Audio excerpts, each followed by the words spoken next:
the sexual mode of reproduction in flowering plants. So, sexual reproduction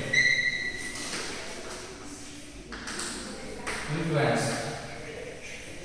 So, usually in case of plants, the mode of sexual reproduction usually occurs in flower. So, when it occurs in flower. So, as we know that the flower is called as reproductive part of the plant. So, why? Because in previous class we have discussed that the plants which are not able to produce the seeds, they usually follow the vegetative mode of reproduction, or they maybe follow the artificial method of reproduction. Why? Because they are not able to produce the seeds. So that they are following different methods. Now, in case of flowering plants, especially those are producing seeds, they usually follow the mode of reproduction through the flower. So, if you observe the flower is attached to the stem through a small stalk is called as pedicel. So, it is attached to the pedicel. So, that is, now, if you observe in the flower, all the events of sexual mode of reproduction is usually going to be occurred in this flower. So, what is the flower is importance in plant is all the sexual mode of events or processes that are usually going to be occur in case of flower. Now, this is most attractable or colorful part, and also it is produces scent. That is important. You can see about the flower.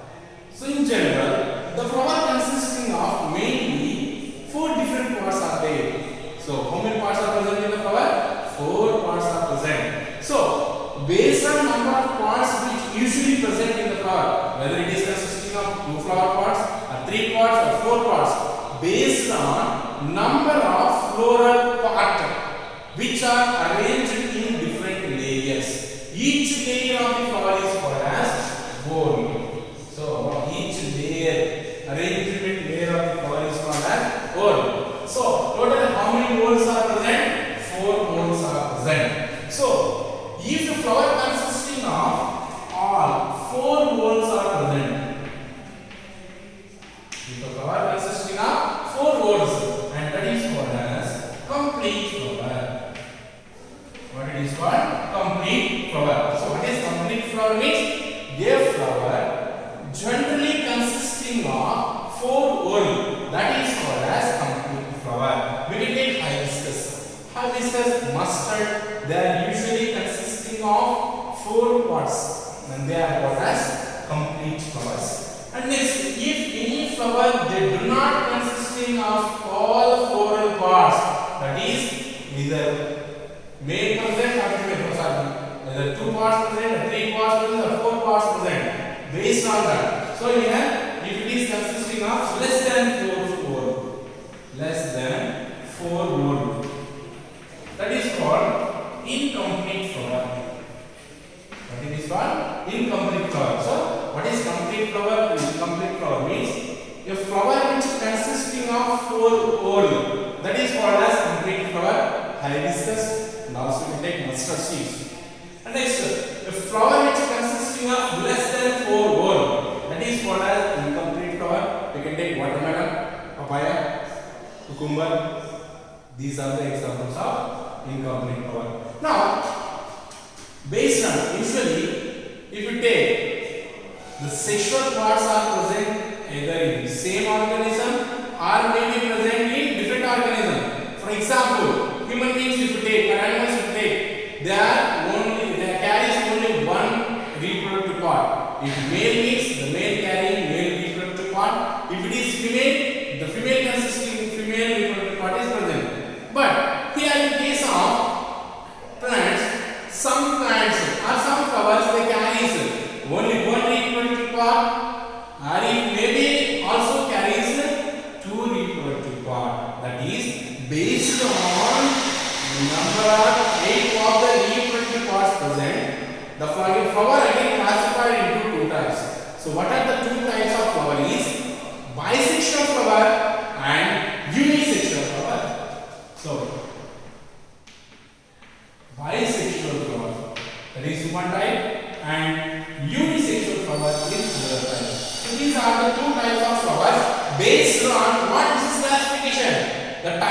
of reproductive part presence or absence.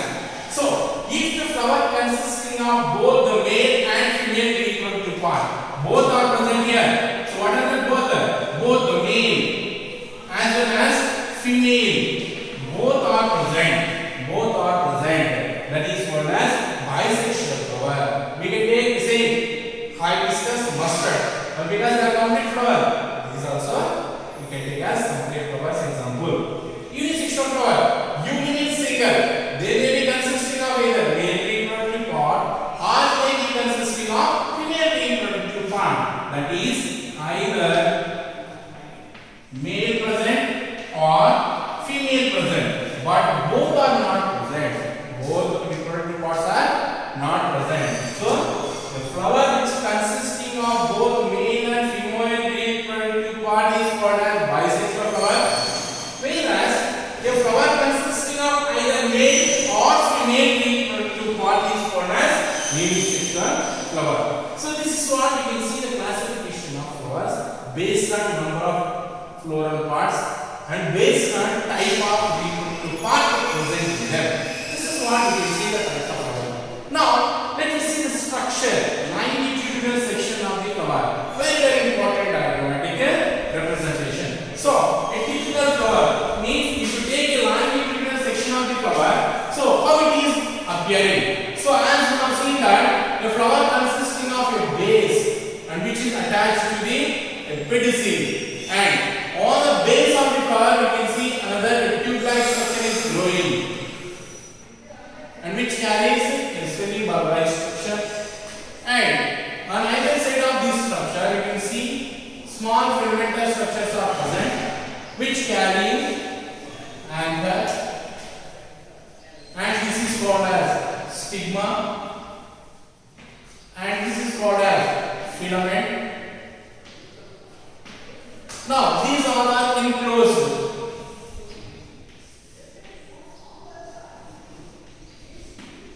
These all parts are enclosed in outer layer.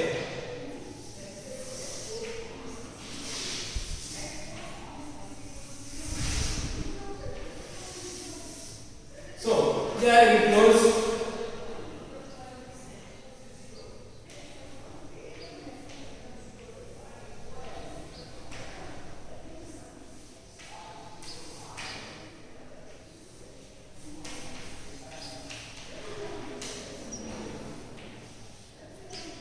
These are the floral parts of longitudinal section. Now let me see different parts and what is the importance.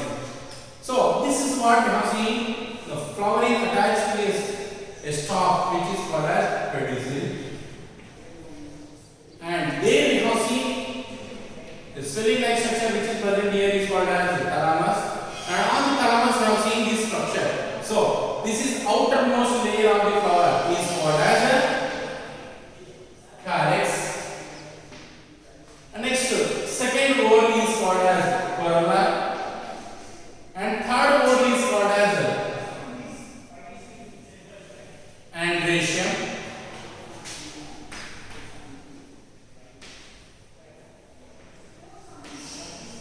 and fourth whorl is called as fourth whorl is stigma, and next this is called style, and this is called ovary. These are the female reproductive parts called as dimension. Now let me see what is the importance of each part. Now the outermost layer is called as calyx, and usually they are found in green color.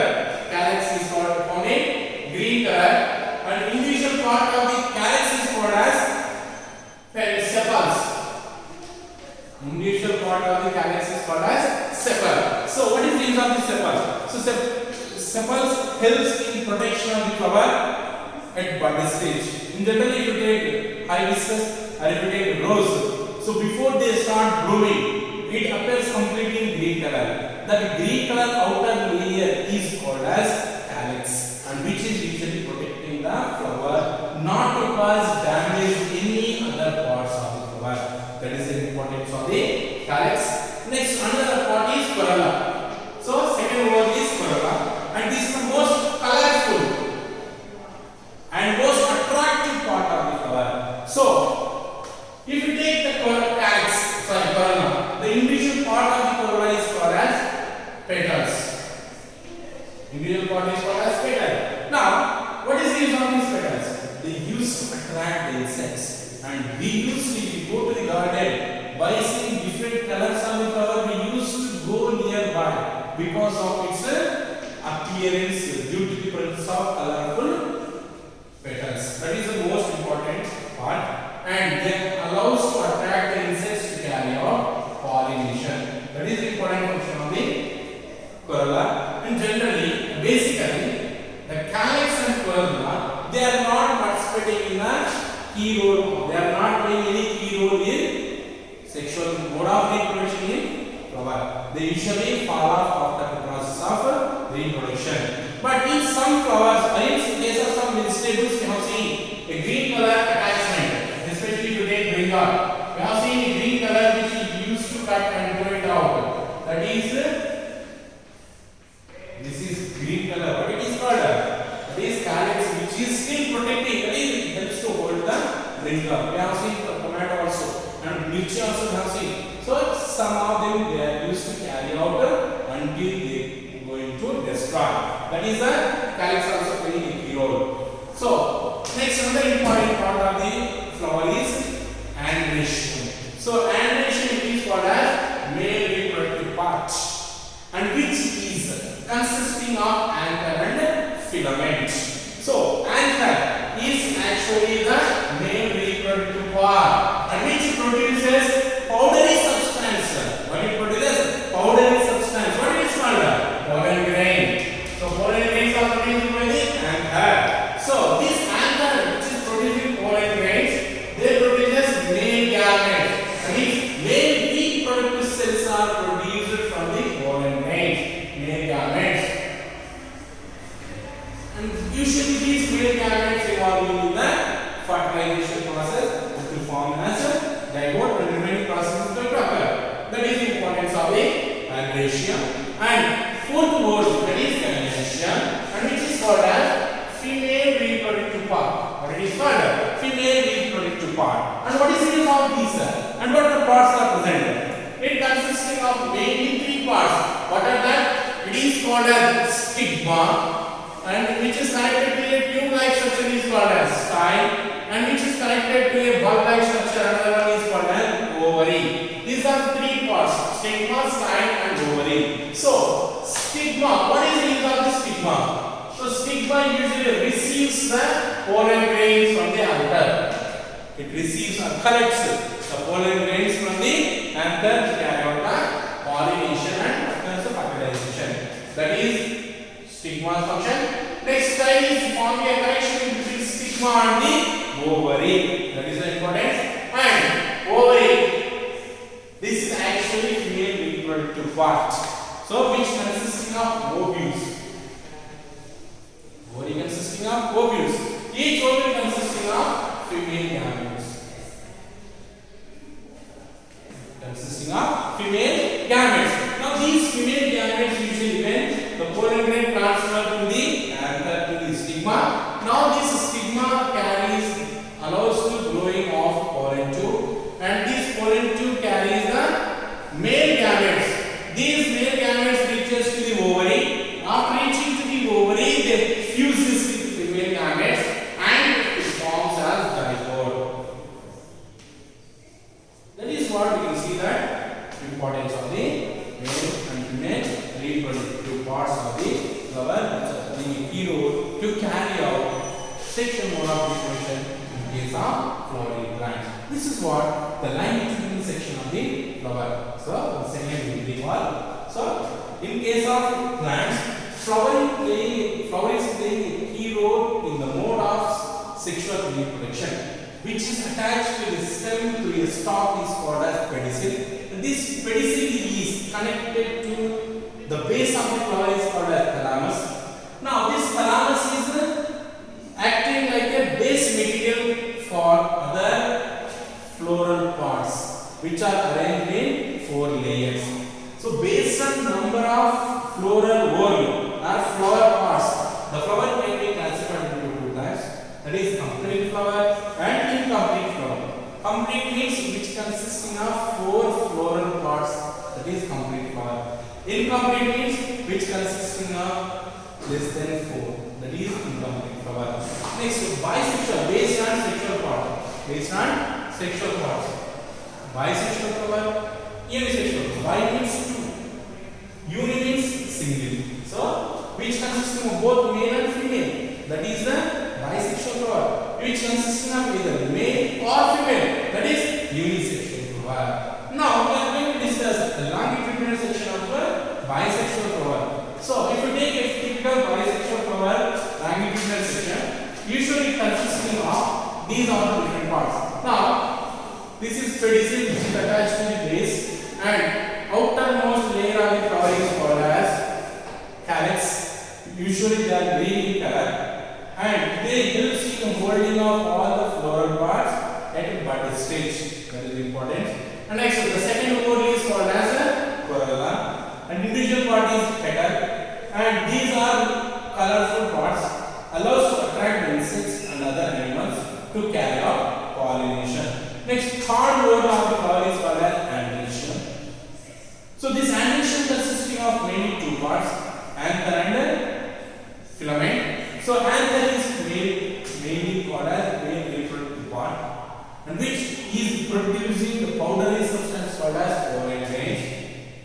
So these pollen grains starts produce male gametes. Male sex cells are produced from the pollen grains. That is what. Next, fourth whorl of the flower is called as gynoecium, and which consisting of like stigma, style, and ovary.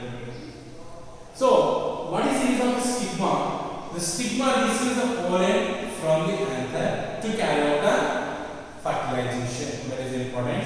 And next, style is connecting to the ovary. Now, ovary, it consisting of more number of ovules. So these ovules which consisting of female reproductive gametes. Now ovary is called as actually female reproductive part. Now once the male gamete and female gametes are get ready, they start fusion and formation of zygote and development of the new fruits. That is going to be